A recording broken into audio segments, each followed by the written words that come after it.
dear students. Let me introduce you. I am Gulam Hassan War, working as a lecturer presently in Girls High Secondary School, Magam.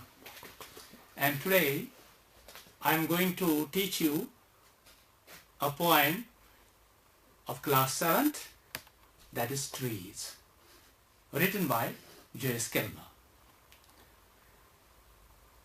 You know, let me first of all tell you, my students, have you seen plants and trees around you? Yes, there are different kinds of trees that you see around us. See the chinar trees, poplar trees, willow trees, and the poet has wonderfully discussed this poem, Trees. How important these trees are for us, we will learn that later on. But let me first of all recite the poem before you. Open your books at page number 52. All of you, yes, let me recite the poem first. Trees. Only God can make a tree. I think that I shall never see a poem lovely as a tree. I think that I shall never see a poem lovely as a tree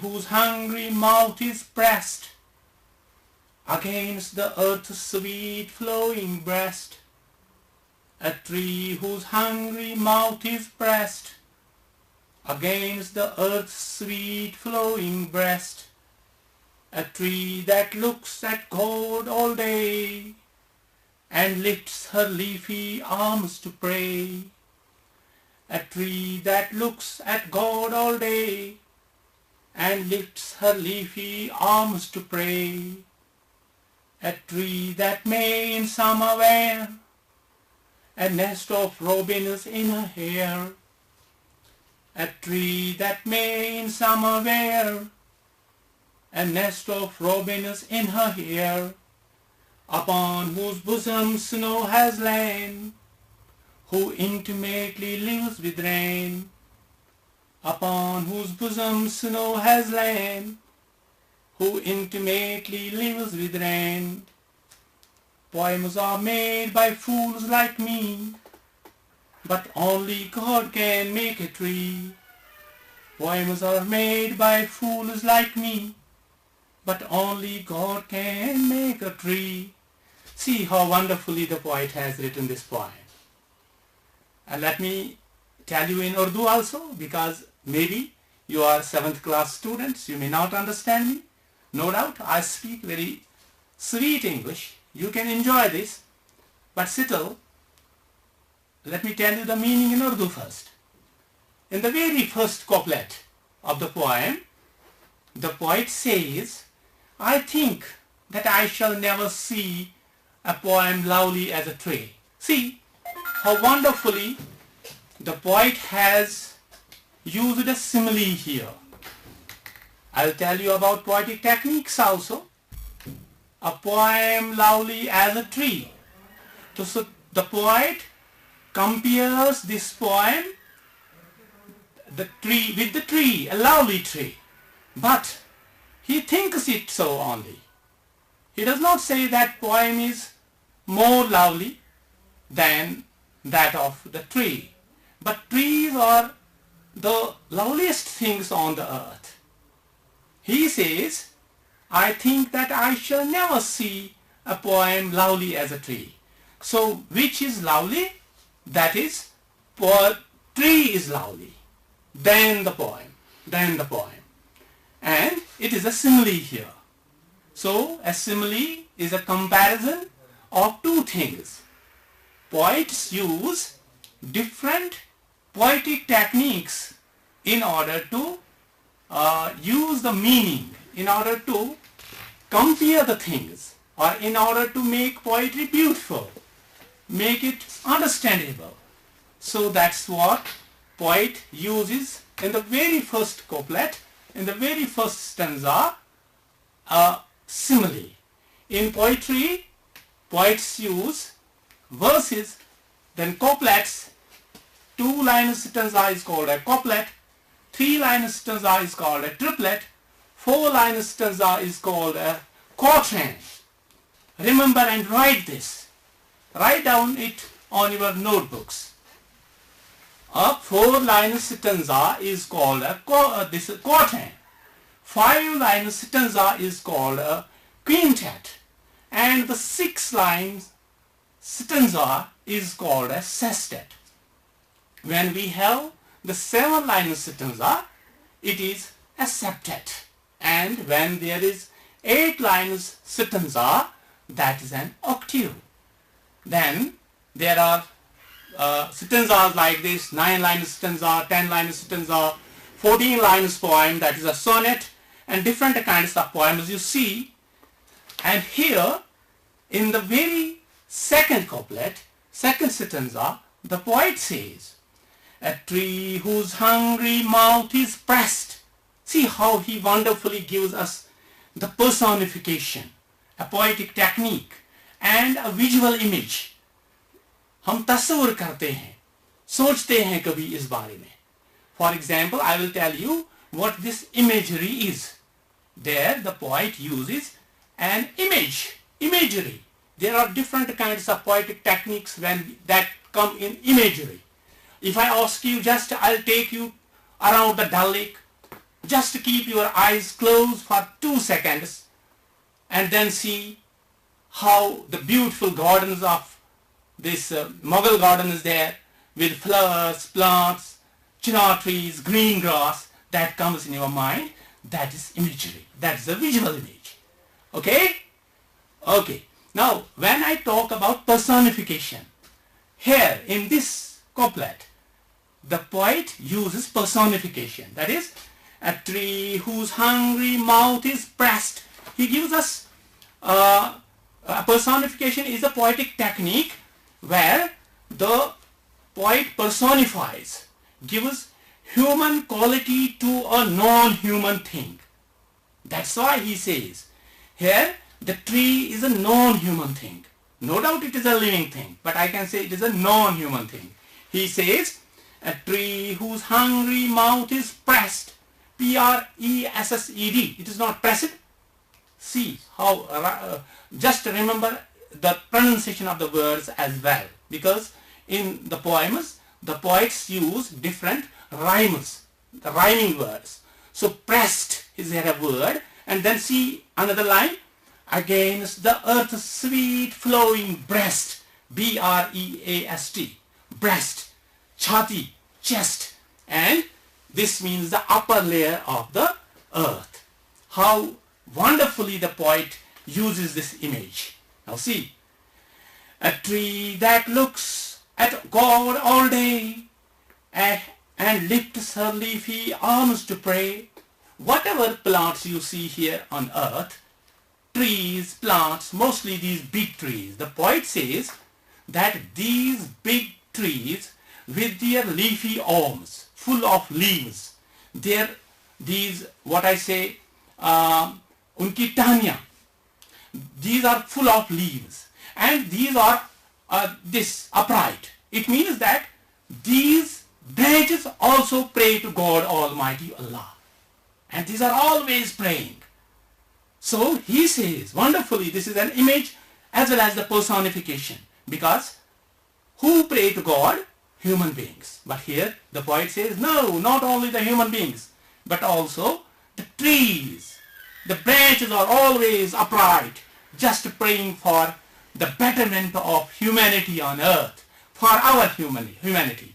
And that's why human beings and trees are interlinked with each other. You see how wonderfully the poet uses this line? A tree that looks at God all day and lifts her leafy arms to pray. Her leafy arms. So here personify. This tree has been used as a feminine here. See, her leafy arms to pray. So personification once again. A tree that may in summer wear a nest of robins in her hair. See the tree, and see in this tree the birds have made the nests. especially these birds come back after winter, they come back in summer and they make their nests on these trees, making it beautiful. And once again the imagery, this is a visual image. If you close your eyes and I say have you seen any nest on tree wherein the birds lay eggs? You see, yes, they are there. So see, here are some nests made by these birds. And the poet gives this imagery to us. A tree that may in summer wear. Where? W-E-A-R. It is not wear, it is where. A nest of robins in her hair. Once again the personification. In her hair. ये दरख्त अपने आप को सजाता है. किस लिए? किस लिए? हाँ, yes. See, यहाँ पे मैं बताता हूँ. A tree that may in summer wear. Summer is यहाँ पे ये मौसमी बहार, मौसमी खजां, मौसमी सरमा, और हर मौसम में यहाँ पे हमारे जो ट्रीज हैं रहते हैं. लेकिन अपने अपने मौसम में इनकी अपनी अपनी ये खूबसूरती है.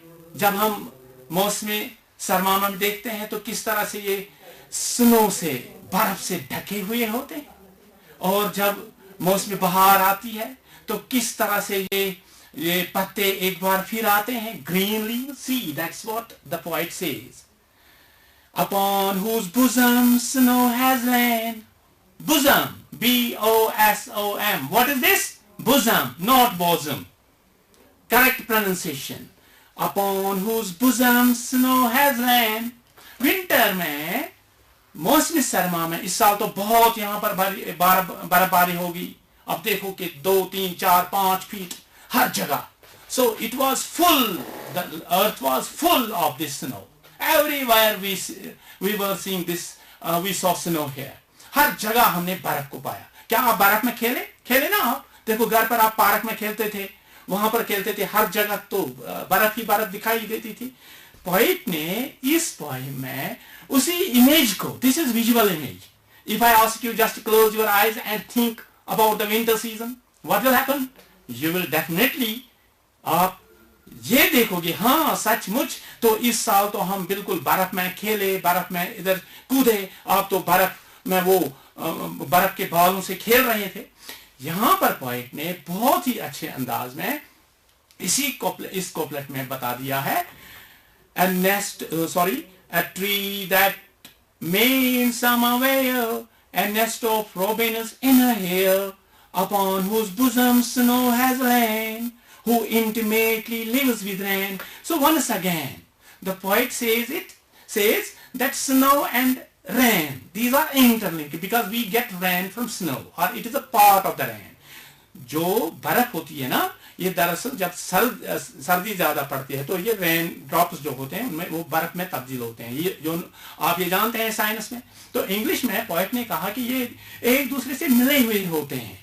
तो कहता है in his last couplet, the poet says, poems are made by fools like me, but only God can make a tree. Wonderfully, the poet says in these 2 lines that a human being cannot make a tree. He can just grow plants. He can just grow trees. He can plant a plant. He can plant a tree. But only the God has power to make a tree. Human beings can write poems. But the poet says that poems are not as beautiful as the trees. So trees are more beautiful, most beautiful than the poems. And that's why he calls himself as a fool. But God Almighty creates everything here on this earth, especially the trees. So trees are very, very important for human beings. Trees and human beings are interlinked. I'll just try the questions later on, what the questions are written. आपने अब समझा कि poem दरख्तों पर लिखी गई है और पोइट ने बहुत अंदाज में, अच्छे अंदाज में हमारे सामने दरख्तों को बयान किया है कि दरख्त हमारे लिए कितने जरूरी हैं। आप देखो, और इसमें खास मैसेज वो ये है कि एक दरख्त जो खुदा बनाता है, हम नहीं बनाते हैं, तो हमें ये सोचना चाहिए। इसलिए हम बेतहाशा जो दरख्त काटते हैं नहीं काटने चाहिए, क्योंकि हम ये हमारी बस की बात नहीं है। हम तो सिर्फ ग्रो कर सकते हैं, लेकिन प्लांट या ट्री हम बना नहीं सकते हैं। तो एक मैसेज है कि we must care for these trees because these are made by God Almighty for our beautification, for our very necessary for human beings. अच्छा बच्चों, मैं आपको पहले सवाल पूछता हूं, क्या आप ये बता सकते हैं कि ये ट्रीज जो है हमारे लिए क्यों ज्यादा जरूरी है? हाँ, यस, क्योंकि ये हमें ऑक्सीजन देते हैं। हमें ट्रीज ऑक्सीजन फराहम करते हैं। अगर ऑक्सीजन ना हो तो ऑक्सीजन के बगैर यहां पर जिंदगी तो हो ही नहीं सकती है। It is impossible for human beings to be here on this earth, to live on this earth. So हमारे लिए बहुत जरूरी है कि हम इनके लिए, ये ट्रीज के लिए, जितने भी ट्रीज हमारे हैं उनकी हिफाजत करें। और आप देखो, ये ट्रीज बहुत सारे किस्म के हैं। ये हमें ये फ्रूट्स देते हैं। अगर मैं आपको ये एक विजुअल इमेज दूं, क्या आपने सेबों के, पक्के सेबों के बाग देखे हैं? Have you seen? Yes, we have in our surroundings. And आप वो याद जरा दिलाइए कि किस तरह से वो मीठे, रसीले, रेडिश कलर के सेब जब होते हैं उस बाग में, तो ये जब हम सोचते हैं, इसको हम इमेज कहते हैं, विजुअल इमेज हमारे जहन में। तो पोएट्स अपने पोएम्स में इन पोएटिक टेक्निक्स को इसीलिए हमारे सामने लाते हैं ताकि हम पोएम को अच्छी तरह से अंडरस्टैंड कर पाए। अब मैं आपसे सवाल पूछता हूं, मैं देखूंगा कि आपने पोएम को अंडरस्टैंड किया है कि नहीं। मिसाल के तौर पर, तो पहले यहां पे कुछ वर्ड्स हैं। Lovely, that means beautiful. Breast, that means chest. Leafy, that means full of leaves, you know. Robins, it is a small brown European bird. Robin. Bosom, that means the chest, once again. Intimately means closely. Now these were some of the words from the poem. Now questions, what are the questions? Let me tell you, and I hope that you will answer my questions. First question is, what does the poet compare a tree with? Can you? Yes, a poet compares the lovely tree with a poem, with a good. What does the tree look? What does the tree look at all day? Do you remember? Here is the line, a tree that looks at God all day. Why? Because the trees are always in prayer. वो हमेशा दुआ मांगते हैं उसके लिए जिसने उसको plant किया। और इसलिए हमें चाहिए कि हमें भी ट्रीज को प्लांट करना चाहिए, लगाने चाहिए, ग्रो करने चाहिए। How does the tree pray? By lifting its leafy arms. And you see the arms of these trees always, the branches here means the arms, the poet says. So personification once again. So these leafy arms are always praying for God Almighty. Then one more question, what does a tree wear in summer? Here is a line, that is a tree that may in summer wear a nest of robins in her hair. So poet says that these trees wear the nests wherein the beautiful birds come and sit, make their homes there and make it more attractive. This is how the poet wonderfully discusses about the poem. Okay, now see, there are some statements that I will tell you whether these are false or true. And see, this is written at page number 53. See your books, look towards your books and answer me. Give the tick. Keep your pens in your hands and tick mark. A is there. You have to write T for true and F for false. समझते हैं ना आप? आपको जो statement ठीक लगेगा ना उसको आपको T लिखना है, और जो स्टेटमेंट पोएम के हिसाब से गलत है उसको आपको क्रॉस मारना है. ठीक? हाँ. So in the very first two lines, the poet says, I think that I shall never see a poem lovely as a tree. So it is correct, because tree is lovely, very lovely. Poems are not made by fools like the poet. Poems. The poems are not made by fools. Actually, poems are made by the poets. So here the statement is incorrect. That is false. You can write F, or you can put a cross. Only God can make a tree. Is it true or false? It is true. We can grow trees and we cannot make a tree. So it is a true statement. You can tick it. The tree does not like rain. No, it is incorrect. The tree does like rain because it lives with it. Rain is very necessary and important, very essential for the trees. A tree looks at God all day.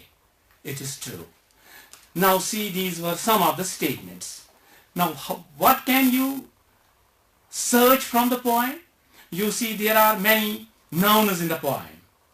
These are sometimes written as singular and sometimes as plural. For example, see the first two lines. There you will find poem and tree. Both these words are as nouns. What is the plural for poem? Poems. Okay, we sometimes add s or es to a word that becomes plural. Do you understand? And sometimes we write ies. There are some different spelling rules, but here nouns, poem, what is the plural for it? Poems. Tree, what is plural for it? Trees. Good. Write down. Now, can you find some more words from the poem? Yes. Here is day. What can you write it as? It is a noun also. And how can you make it plural? By adding s. ठीक है ना? तो क्या बन जाता है ये? Days. Day, days. As book, books. Okay? Now, one more. Here is the word arms. Arms. Okay? Can you view it as singular? Yes, arm. A-R-M. Arm, arms. One more now. There are many nouns. Nest. Nests. Robins. It is written in plural. Give me it singular. Robin. Good. It is a bird. Hair. H-A-I-R.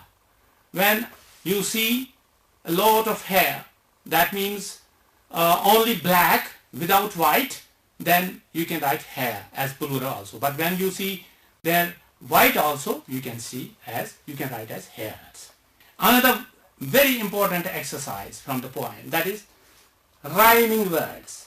You see the first two lines, first two verses, that is couplet, and you see there sea and tree. These are two words written at the end of these verses. Sea, tree, these are rhyming words. Can you give some more words for it? Sea, tree, free. Okay? Any more word? Free, lee. This must be a, what I say, meaningful word. Tea, like that. Good. Then there is breast, breast, pressed, breast, chhati, bosom. We say one more word for it. But that is a meaningful word. But the rhyming words are pressed and breast. Day, pray. Good. Where, W-E-A-R. Where. Hair, H-A-R, hair. Lan, L-A-I-N, lan. Ran. Can you give me some more words for this rhyming word? Lan, ran, gan, fan. Okay? Can. Very good. These are the words. The last couplet, that is me and tree. You can write some more words with it. Me, tree, free, he, she. Very simple words, because the word ends with a E sound. Now this is an exercise that we can do, that you can do at home. Now one more that I would like to recapitulate some of the poetic techniques as yet, not the poem as yet, but poetic techniques that I have already talked in the poem. While teaching the poem, मैंने आपको कुछ poetic techniques बता दिए हैं. तो उनमें से मैंने सिमली बता दी. सिमली को उर्दू में तशबिया कहते हैं. जब दो चीज़ों के दरमियान ये कंपेयर किया जाता है, तो पहली मिसाल जो इस पोएम में है, एग्जाम्पल, वो है I think that I shall never see a poem lovely as a tree. So poets generally use the words like or as, and sometimes they use than in a simile. But in a metaphor, जिसे हम इस्तारा कहते हैं, ये direct comparison है simile, और वो जो है उसमें भी कंपेयर करता है, लेकिन किस चीज का, वो उधर as या like नहीं लिखता है. Good. Then a poem lovely as a tree. Then there I have talked about imagery. Can you give me any imagery from the poem? Yes, I'll tell you. A tree, just see, it is an image itself. ये image है itself. जब हम मैं आपको ये बता दूं कि जरा आप 2 मिनट आंखें बंद कीजिए और किसी एप्पल जो ऑर्चर्ड है, जो सेब का बाग है, आपके पास भी सेब के बाग होंगे क्योंकि आप डिफरेंट एरिया से आते हैं और देखते हैं कि सेब के बाग हमारे कश्मीर में कितने हैं, और वो रेडिश, इतना ही नहीं भी रसेले, उसमें भी बहुत सारे अक़साम हैं. सबसे मुझे बताओ कौन सा एप्पल आप ज़्यादा पसंद करते हो? हाँ, डिलिशियस, वेरी गुड. कितना मीठा होता है, कितना रसीला होता है, और हमें इस वक्त मुंह में पानी भी आता है ना. So this is image. You think of image, visual image. और जब मैंने अभी कहा कि मुंह में पानी आता है, तो ये भी इमेजरी है, और इसको हम कहते हैं टेस्ट इमेजरी. Test imagery.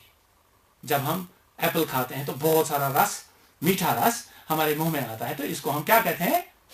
शाबाश, हाँ, इसको हम टेस्ट इमेज कहते हैं. पर्सोनिफिकेशन भी है. ओके, एक बहुत अच्छा सवाल जो मैं आपको ये बताऊं, जो बहुत जरूरी है, वो ये है, बताइए कि do you think that trees are necessary for us? आपको ग्रुप्स में लिख के कुछ सेंटेंसेस लिखने हैं. मिसाल के तौर पर, trees are very necessary for humans. Without trees life is not possible here. Is it possible here without trees? No, because trees provide us oxygen. Trees provide or breathe out oxygen, which is necessary for our survival. Trees provide us all comforts of life. Isn't it so? Because we sit under the shade of the trees when it is very hot outside. So trees give us wood, which we use for construction purposes, which we use for furniture. Trees provide us timber, which is very important for us. Trees and human beings are interdependent on each other. So these, see how necessary trees are for human beings. So you will now open once again your books, this, and you will recite a poem yourself. Just do it as silent reading, and then after that tell me whether you enjoy it or not, and tell me whether you understood it or not, and tell me whether you find all these things, especially these poetic techniques, tick out or put out these, write these poetic techniques separately. अगर trees के ही बारे में लिखेंगे तो वो आपके लिए बहुत अच्छा होगा, और फिर मुझे वो कल दिखाएंगे. Thank you very much.